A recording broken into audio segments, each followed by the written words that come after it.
Abraham Lincoln famously said, "The things I want to know are in books," which speaks volumes, no pun intended, as regards the theme of this video.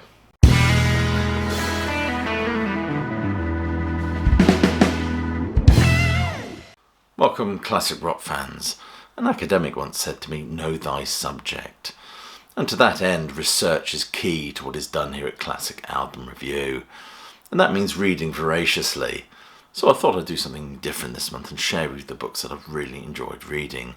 These are my top 10 must-reads from my metaphorical shelf. I say metaphorical shelf because most of the books I get these days are on my Kindle.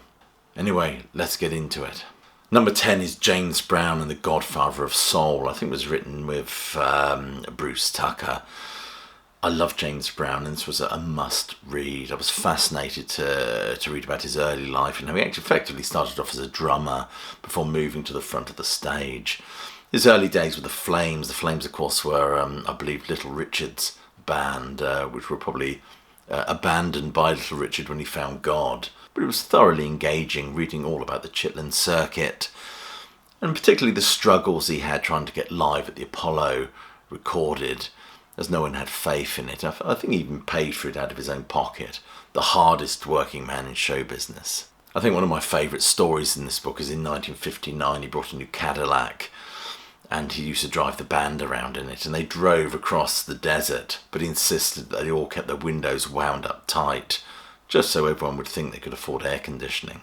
But it was also interesting to hear his views about the counterculture and Richard Nixon, and also how he would impose a system of fines upon his band members for even daring to show up with scuffed shoes.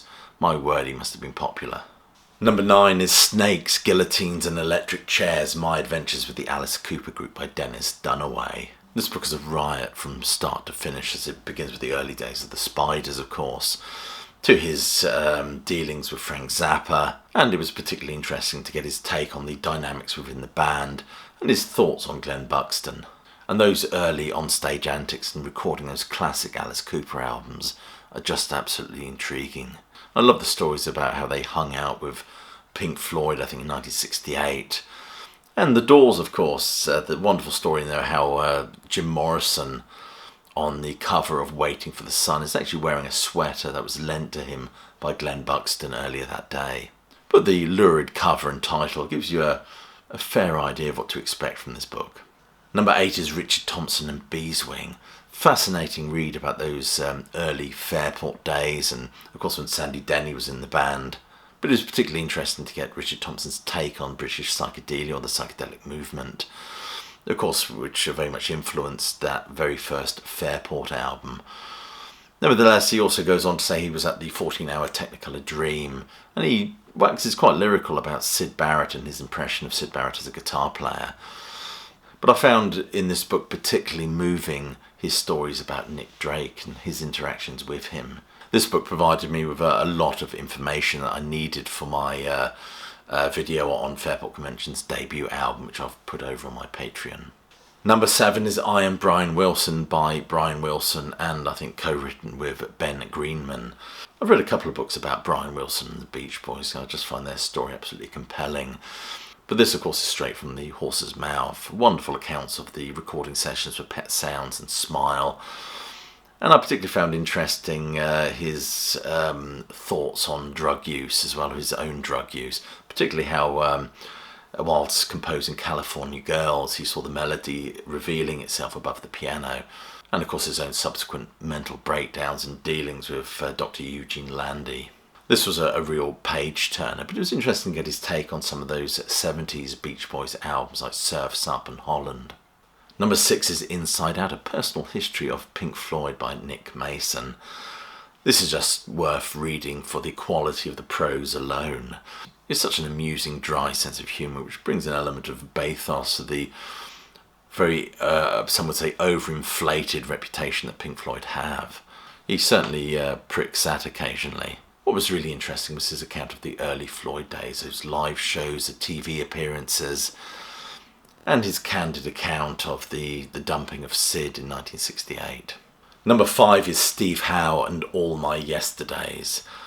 This book starts off with a bit of Rick Wakeman bashing as he talks about the induction to the Rock and Roll Hall of Fame. And this continues right through the book, as there seems to be no love lost between them. He often refers to Rick Wakeman as our pub-loving friend. But it's fascinating to hear him talk about his interaction with the other band members, the piecing together of those classic 70s prog records, and generally a cracking read if you're interested in all things to do with the Yes universe, and perhaps explains the current state of Yes as it is now. But it's fascinating to hear about his development as a guitar player, his interest in Chet Atkins, but also accounts of psychedelic London, his time with Tomorrow and Bodast, and even his occasional experimentation with psychedelics. Number 4 is Glyn Johns and Soundman. My word, this was such a fascinating read. I love the story about the Rolling Stones and Let's Spend the Night Together and those police truncheons. After reading this book, you'll find yourself listening to that song meticulously.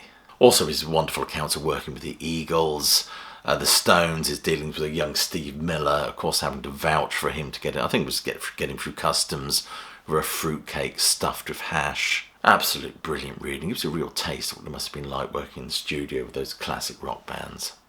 Number 3 is Pete Townshend's autobiography, Who Am I? I mean, if you're a Who fan, this is a must read. I love the sections about the early days of the Who and the high numbers, how Roger Daltrey moved from being an additional guitarist to vocalist, focusing purely on that, how he was sacked by the band, the altercations, the fights, the drugs. It was wonderful. And how Pete Townshend came to steal that swinging arm motif from Keith Richards. It's a first-hand account of the power dynamics in one of classic rock's most powerful bands. We also get a clear idea of the artistic intent behind some of those great Who numbers. We even get passages where he tries to explain the Lifehouse project and speaks candidly about his addictions in the 1970s. Number 2 is Anger is an Energy by John Lydon. This is such an entertaining book where Lydon confesses his love for Alice Cooper, even joining the Alice Cooper fan club at one point, and his love for status quo as well. Good old-fashioned push and pull, he calls it. And it was interesting to read about his impoverished upbringing and early childhood illnesses and how they shaped him. He talks about anger being an energy, and he certainly bristles in this book. And his account of those early Pistols gigs is worth the price of admission alone. Of course, he speaks candidly. When does he ever do otherwise? About Malcolm McLaren, he doesn't hold back there. And his friendship, of course, with Sid, and the disastrous relationship between Sid Vicious and Nancy, of course. A great book about one of rock's more maverick figures.